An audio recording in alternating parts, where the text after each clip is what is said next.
रिचवे कंपनीकडून डायबिटीज व रोगमुक्त व्यसनमुक्त भारत अभियानांतर्गत औंढा नागनाथ येथील पद्मावती देवी मंदिर येथे शिबिर संपन्न.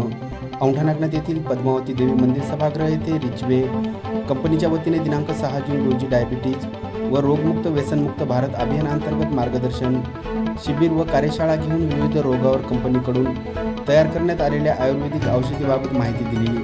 मान्यवरांच्या हस्ते दीप प्रज्वलनाने कार्यक्रमास सुरुवात करण्यात आली. यावेळी रिचवे कंपनीचे CMD सागर शिंदे, पद्मावती देवी मठाचे मठाधिपती महंत डॉक्टर पद्मनाभ गिरीजी महाराज, सुरेखा पहाडेमाई, डॉक्टर शशिकांत देवकर, प्रशांत विनयते, दत्ता पडगण, शंकर माकणे, अशोक नेवल, नगरसेवक राहुल दंतवार, ज्येष्ठ नेते माणिक पाटील, सुनील खंडागळे, गजानन पाटील, सुरेश शिंदे, सुधाकर कदम, विश्वनाथ चव्हाण, विजय चव्हाण यांच्यासह कंपनीचे पदाधिकारी, ग्रामस्थ, नागरिक यांची यावेळी मोठ्या संख्येने उपस्थिती होती. यावेळी महंत डॉक्टर पद्मनाभ गिरीजी महाराज व CMD सागर शिंदे यांनी अस्थमा, बवासीर, cancer, brain tumour, ulcer, diabetes, joint pain, kidney stone, thyroid, अपचन, हृदयरोग, पॅरालिसिस, विविध रोगावर कंपनीकडून तयार करण्यात आलेल्या आयुर्वेदिक उपचाराबाबत माहिती दिली. तसेच साखळी पद्धतीने काम करून मुनाफा कमविण्याबाबत माहिती दिली. यावेळी हिंगोली, परभणी, नांदेड जिल्ह्यातील कंपनीचे पदाधिकारी, नागरिक यांची मोठ्या संख्येने उपस्थिती होती.